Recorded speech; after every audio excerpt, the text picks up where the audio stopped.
There is a specific weight that settles on your chest on a Sunday night, right around the time you start doing the math on what leaves your account on Monday. It follows you into the shower, rides along in the car, and sits in the middle of conversations you are only half hearing. You have tried the apps, the spreadsheets, the late-night promises to finally get it together. And somehow, the weight always comes back. But one small money habit, set up in about 10 minutes, can lift it off your chest for good. So let me tell you what it is before we go one sentence further, because I am not going to make you wait 20 minutes for the payoff. The habit is this: you automate the very first move your money makes the moment it lands. So that saving happens before you ever see the cash, before you can think about it, and before that Sunday night wait has anything to grab onto. That is the whole thing. Pay yourself first, on autopilot, the same day you get paid. And the reason it makes life feel lighter almost instantly is not the money itself. It is the fact that you stop making the same decision over and over again. Think about how a normal money week actually feels. The paycheck hits, and now you are the one who has to decide. Do I move some into savings this week, or do I wait until things feel a little safer? Should I really put money away when the car is making that noise again? Maybe next paycheck, or maybe once the holidays are behind me, or maybe after that raise finally shows up. Every one of those is a tiny negotiation with yourself, and you are having that same argument 2 or 4 times a month, every month, for years. That is the wait. The wait was never the dollars. The wait is the deciding. Think of your brain like a phone with 50 tabs open in the background. Each unpaid bill is one of those tabs. The nagging should I save this week question is another one. That bigger I really need to deal with my money someday is a third tab you never close, just minimize. None of them are doing anything useful, but all of them are quietly draining the battery, which is why you can feel exhausted by your finances on a day you did not spend a single dollar. Automation closes those tabs, not by making you deal with each one, but by handling them in the background so they stop pinging you at all. Psychologists have a name for what that constant deciding does to you. It is called decision fatigue, and it is well documented. Your capacity to make good choices is not unlimited. It drains as the day goes on, and it drains faster when the choices carry fear. Money choices carry the most fear of all because they touch your safety, your family, and your sense of whether you are going to be okay. So by the time you sit down to move money into savings, you are usually running on empty, and the easiest choice, the one that costs nothing right this second, is to do it later. Automation deletes that moment. You make the call one time on one calm afternoon, and then you never have to win that argument again. Now, I know what a claim like that sounds like. Anyone can say automation works. So let me hand you the proof, because the numbers here are honestly a little staggering. Every year, the investment company Vanguard studies the retirement accounts of nearly 5 million American workers, and they compare 2 kinds of workplace plans. In the first kind, you have to actively sign up to save. In the second kind, you are enrolled automatically, and saving just happens unless you opt out. Same jobs, same paychecks. The only difference is whether the saving runs on its own. In the plans where people had to sign themselves up, about 64% of workers actually saved. In the plans where it happened automatically, that number jumped to 94%. Sit with that gap for a second, because it is the whole argument in one statistic. Nothing changed about how much those people earned or how disciplined they were. The one thing that changed was whether the decision was already made for them. And it runs deeper. Workers who were enrolled automatically ended up saving just over 12% of their pay on average, while the ones left to their own willpower saved under 8%.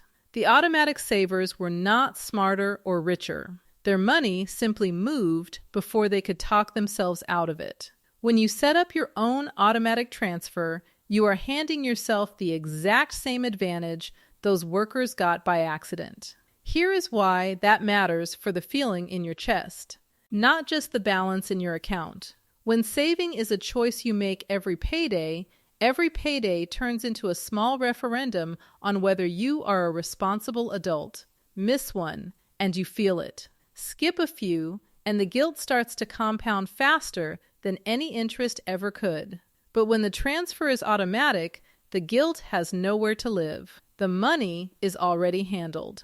You did the responsible thing weeks ago, on that one afternoon, and now it just keeps happening in the background while you go live your life. That is the lightness. It is the sound of an argument that has finally stopped playing in your head. Let me make this real with someone I will call Ranata. She is a nurse who gets paid every 2 weeks, and for years her savings plan was a feeling. When a paycheck felt roomy, she moved a little into savings. When it felt tight, she did not. At the end of most years, she had almost nothing set aside, and she could not tell you where it went. So she tried one thing. She opened a separate savings account and set an automatic transfer of $200 to move the morning after each paycheck arrived. There was no harder budget. Not a single receipt got tracked. All she did was move the decision to the front of the line, one time. Watch what that does. $200 every 2 weeks is $5,200 a year going into savings without one act of willpower. But Ranata did one more smart thing. She refused to leave that money in a regular big bank account earning basically nothing. And instead, she put it in a high-yield savings account. This is where the current moment actually helps you. Right now, in 2026, the national average savings account pays only about 1/3 of 1%, which is almost insulting. The strong online high-yield accounts are paying around 4% on $5,000. The average account earns you about $19 for the year. The high-yield account earns you closer to $200. Same money, same effort, 10 times the reward, just for parking it in the right place. And the reason those 4% rates are even sitting there for you today is worth understanding, because it will not last forever. The Federal Reserve has held its benchmark interest rate in a range around 3.5% to 3.75% through the first half of 2026, and savings rates tend to shadow that benchmark closely. When the Fed eventually cuts, those juicy 4% offers will start drifting down with it, which means the window to lock this habit in while your cushion earns real money is open right now and quietly closing. You do not need to time anything or chase the highest rate on the internet. You just need your automatic savings landing in an account that pays you something close to 4% instead of something close to nothing. Keep that automatic transfer running, and the math starts working for you instead of against you. After the first year, Ranata has just over $5,300. Most of it her own money, a little of it interest. She does not touch it, and the transfer never stops, because she never has to remember to make it happen. After 5 years, she is sitting near $29,000. After 10 years, that same quiet $200 transfer has grown to almost $64,000, and close to $12,000 of that is money the bank paid her, not money she earned on the hospital floor. No raise made this happen. No lottery ticket. She decided once and let it run. There is a piece of this that sounds too simple to matter, so let me say it plainly. Put the money somewhere slightly annoying to reach. Ranata did not open that savings account at the same bank as her checking, and that was on purpose. When your savings lives at a different bank, transferring it back to yourself takes a day or two.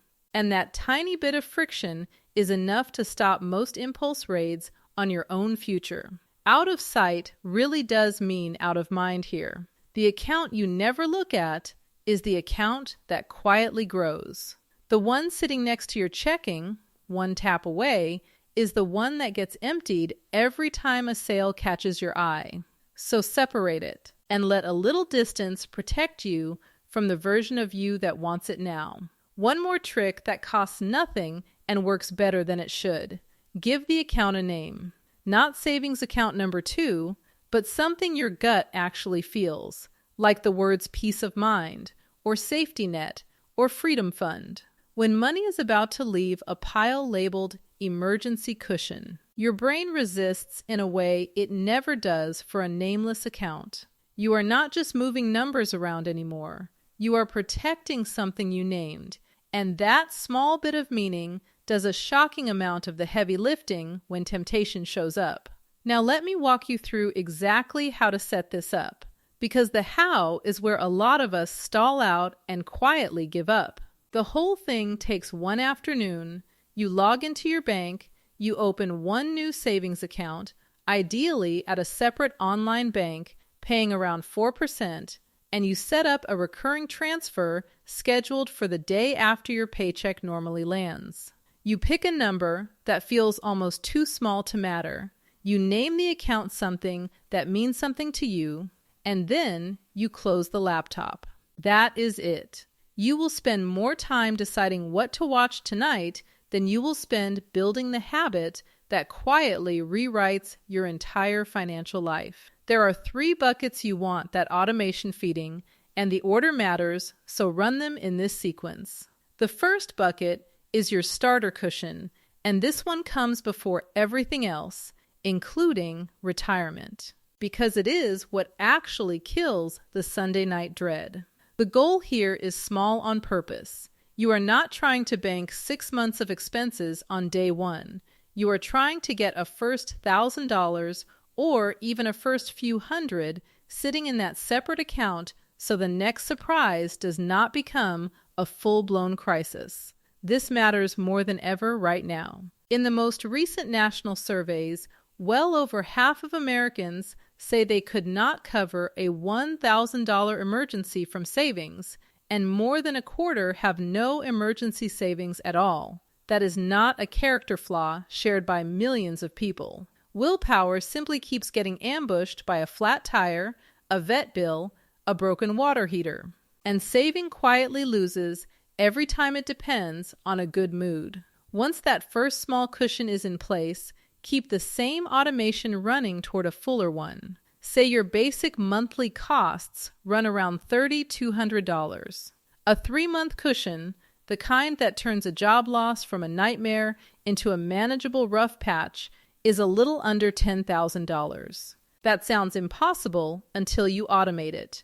At $100 a week moving on its own, you cross that finish line in under 2 years without ever once sitting down to force yourself to save. Slow is the point. Slow and automatic beats fast and heroic every single time, because heroic runs out and automatic never does. The second bucket is the one that quietly makes you wealthy, and it is your retirement account, especially if your employer offers a match.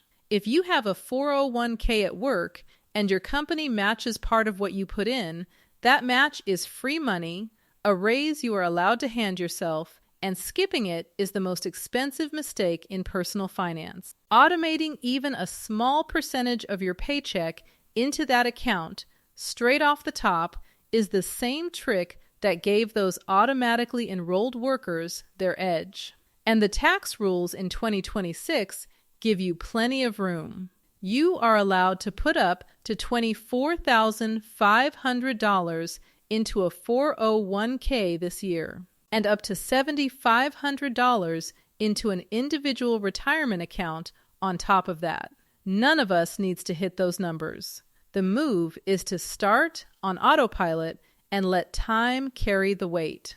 And time carries an absurd amount of it, which is the part almost nobody feels in their gut until they see it laid out. Imagine you automate just $250 a month into a retirement account invested in a simple broad market fund. Over the long run, the American stock market has returned somewhere around 7% a year after inflation. At that rate, $250 a month becomes about $43,000 in 10 years. Give it 20 years and it becomes around $130,000. Give it 30 years and it becomes just over $300,000, even though you only ever put in $90,000 of your own money. The rest, more than $200,000, is growth you did nothing to earn except start early and never interrupt the machine. And I can already hear the next question, because it is the one that stops so many people cold. What do I even put the money in once it is automated? The honest answer is that you are allowed to keep this boring, and boring is exactly what wins here. Inside most retirement accounts, you can pick something called a target date fund, which is a single fund with the year you plan to retire printed right in its name. You choose the one closest to your retirement year, and it quietly spreads your money across the whole market and slowly gets safer as you age, all on its own. That is automation stacked on top of automation. Your paycheck moves the money in without you, and the fund invests it without you. If you would rather, a plain broad market index fund does a similar job for a rock bottom cost. The mistake is not picking the wrong fund. The mistake is leaving the money sitting in cash for 3 years because you were afraid to choose, while it earns nothing and inflation quietly eats it. Here is the reframe I want you to hold on to, because it changes how the whole thing feels. Every automatic transfer you set up is a small gift from the you of today to the you of 5 years from now. The you who gets laid off and does not panic because the cushion is already there waiting. It is the one who sees a plane ticket to somewhere they have always wanted to go and simply buys it because the travel account is full. And it is the one who lies down on a Sunday night and, for the first time in longer than you can remember, does not do the math. You are not depriving yourself. You are quietly building a person who gets to be calm about money, and you are building them in the background while you go about your ordinary week. If you are getting value from this, do me one favor. Subscribe and stick around, because I break down this exact kind of real number math every single week, and the next few minutes are where this turns from a nice idea into the thing that changes your actual life. Now let me show you the part about timing, because it is the closest thing to a warning I will give you in this entire video. The single most expensive habit in all of money is waiting for the perfect moment to start. Take that same $250 a month at that same 7%. Begin today and run it for 30 years, and you land just over $300,000. Wait 10 years to start, so you only run it for 20, and you land around $130,000. That 10-year delay did not cost you the 10 years of contributions you skipped. It cost you roughly $175,000 in growth that never got the chance to happen. The money you would have added is small. The compounding you gave up is enormous, which is exactly why the move is to automate something imperfect right now rather than wait to automate something perfect later. While you are in there setting up transfers, do one more thing that lightens the load in a completely different way. Put your fixed bills on auto pay. Rent or mortgage, the electric bill, insurance, the phone, the streaming charges you keep forgetting about. Every due date you are holding in your head is a small open tab your brain keeps paying rent on. And every late fee is money you burn for the crime of being busy. When those bills pay themselves automatically, two things happen at once. The late fees stop, and the low-grade hum of did I pay, that yet stops with them. One caution here. Autopay is not permission to stop looking. Once a month, take 2 minutes to glance at what went out. So a forgotten subscription or a sneaky price hike never rides along for free. Now we have to deal with the thing quietly eating a lot of people alive, which is high-interest debt. If you are carrying a balance on a credit card, automation becomes more than a savings tool. It turns into a form of defense. The average credit card in 2026 charges over 20% a year, which means a balance you ignore does not sit still. It grows quietly while you sleep. Here is the automated fix. Set up an automatic payment for more than the minimum every month aimed straight at your highest rate card. The minimum payment is a trap designed to keep you paying interest for a decade, but an automatic payment of even an extra $25 or $50. Firing on the same day every month, chews through that balance without asking you to feel motivated on any particular Tuesday. You attack the debt the same way you build the savings, by deciding once and letting the calendar do the discipline for you. The third bucket is the one people forget, and it might be my favorite, because it is where automation stops feeling like restriction and starts feeling like freedom. This bucket is for the things you actually want.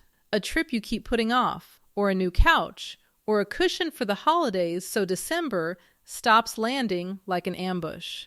You set up a small automatic transfer into a separate account. You name that account something specific like the word Japan or the word Christmas, and you let it fill quietly all year. When the time comes to spend it, there is zero guilt because the money was set aside on purpose, weeks and months in advance. This is the secret nobody tells you about automating your money. It does not just make saving painless. It makes spending feel clean because every dollar already knows its job. There is a cousin to this bucket that handles the money you cannot predict, and it saves people thousands. When a windfall lands, a tax refund, a bonus, a birthday check, the default human move is to let it sit in checking, where it quietly evaporates into nothing you can name 3 weeks later. So make the rule before the money ever arrives. Decide in advance that any surprise money gets split. Say half to your cushion or debt and half to something you enjoy, guilt-free. You cannot always automate the transfer itself for irregular money, but you can automate the decision, which is the part that was draining you anyway. When the refund hits, there is no agonizing, because you already chose back on that calm afternoon when you were thinking clearly. Now let me deal with the objections, because you already have a few, and they are good ones. The most common is simple. I do not earn enough to automate anything. I hear you, and here is the honest answer. The amount barely matters at the start. The habit is the asset, not the number. Automate $25 a paycheck if that is what fits your life. The point of starting small is not the $25. What matters is proving to your own nervous system that the money can leave and the world does not end. Once that fear is gone, raising the number later is easy because the hard part, the deciding, is already behind you. The second objection is about overdrafts. What if the automatic transfer fires when my account is low and I get slapped with a fee? Fair, and the fix is built into the design. You schedule the transfer for the day after payday, never some random date in the middle of the month, so the money is always sitting there when it moves. And you keep a small buffer in checking, a floor you try never to drop beneath. When the transfer lines up with your income instead of fighting it, the overdraft worry mostly dissolves on its own. The third objection is the one I actually respect the most. I like being in control of my money, and automation feels like giving that up. I understand it completely, and I want to turn it around, because it is the opposite of true. Automation does not take away control. What it really does is let you, at your calmest and clearest, make the decision on behalf of the tired, stressed, tempted version of you who shows up on payday. You are not handing the wheel to a machine. You are handing it to your own best judgment and locking that judgment in before the day gets a chance to wear you down. That is more control, not less. Let me show you how this works for someone whose income is not steady, because plenty of you are freelancers, drivers, servers, and business owners. And a fixed transfer on a fixed day does not fit that life at all. Meet Darnell, who does contract design work and never knows exactly when a client will pay. A flat $200 every 2 weeks would bounce half the time for him. So he automates a percentage instead of a dollar amount. Every time a payment lands in his account, an automatic rule sweeps a set slice of it, say 15%, straight into savings before he can reach for it. On a big month, more goes in. On a lean month, less goes in and nothing breaks. The habit still runs. The decision still gets made only once. Darnell just tied it to the money coming in rather than to the calendar. There is one more move that turns this from good into quietly life-changing. And it is the reason those workplace savers do so well over the years. It is called automatic escalation. Once a year, you nudge the amount up by a small step, maybe 1% of your pay, or an extra $25 a paycheck. You will barely feel it because it happens right around raise season and it comes out before the money ever registers as yours. In the Vanguard data, this small automatic increase helped push nearly half of all savers to a higher savings rate in a single year without any of them having to grit their teeth or make a painful choice. You can do the exact same thing by hand. Set one calendar reminder once a year to raise your transfers by a hair. Your future self will not remember doing it. Your future self will just be richer. I want to speak to the couples for a minute because money is the thing partners fight about more than almost anything else, and automation quietly diffuses a huge share of those fights. Consider someone I will call Adrienne, who used to have the same tense conversation with her partner every few weeks about who spent what and why the savings never grew. So the two of them opened one shared account, agreed on a number together one evening, and set an automatic transfer to feed it every payday from both sides. The money moved on its own after that. Nobody had to nag, nobody had to track the other person, and the resentment that used to build up in the gaps between paychecks had nothing left to feed on. When the system does the saving, you stop being the bad guy, your partner stops being the bad guy, and the shared goal quietly grows while you two get to just be a couple again. I want to talk to the people who feel like they are too late for any of this, because Ranata, Darnell, and Adrienne are one kind of story, and this is another. Say hello to Tessa, who did not start until her late 30s and spent a decade convinced she had already missed her window. She had not. Tessa automated a modest transfer, escalated it every single year, and let compounding run for whatever time she did have left. Retirement will not hand her the identical number it hands someone who began at 22, and that is completely fine, because that was never the contest. The real contest is between the version of her that keeps waiting and the version that starts today. Beginning late beats never beginning by a margin so wide it is not really a competition. The best day to automate your money was years ago. The second best day is the one you are standing in right now. Let me tell you what the first 30 days actually feel like so you know what you are walking into. The first transfer goes out, and honestly it stings a little because you can see the money leave. The second one stings less. By the third or fourth, something shifts and you stop noticing the money is gone at all because your spending quietly reshapes itself around what is left, the way it always does. Then one day a few weeks in, you open that separate account almost by accident, and there is a number sitting in it that you did not have to fight for. You did not sacrifice for it. You did not white-knuckle a single budget. It simply accumulated while you were busy living, and that is the moment the whole thing falls into place and stops feeling like effort at all. So let me bring this all the way back to that weight on your chest, because the real return here is not the number in the account. Go back to the surveys for a second. Around 63% of Americans say money worries have kept them awake at night, and nearly 7 in 10 say that same worry has left them feeling anxious or low.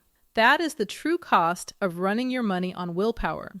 It costs you far more than the savings you skip.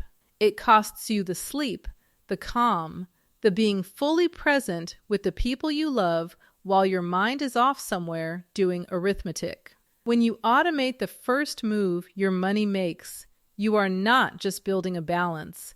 You are compounding your own peace of mind, one payday at a time, until one Sunday night you notice the weight simply is not there anymore.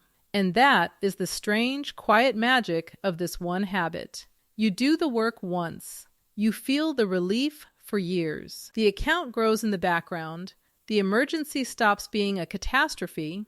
Retirement stops being a someday word you flinch at. And the version of you that used to lie awake running numbers finally gets to just close their eyes. If you want the deeper layer underneath all of this, the money lessons that school somehow never taught any of us, that is the natural next step. And I put the whole thing together in another video waiting for you. But before you head there, I want to hear from you. Tell me down in the comments what your one automatic move is going to be, or the one you already made and only wish you had made sooner. Tell me what that Sunday night wait has cost you over the years and what you would do with your mind if it finally lifted for good. I read these, and the people in that comment section are almost always further along than they think. Say it out loud down there, and let this be the moment you decided once.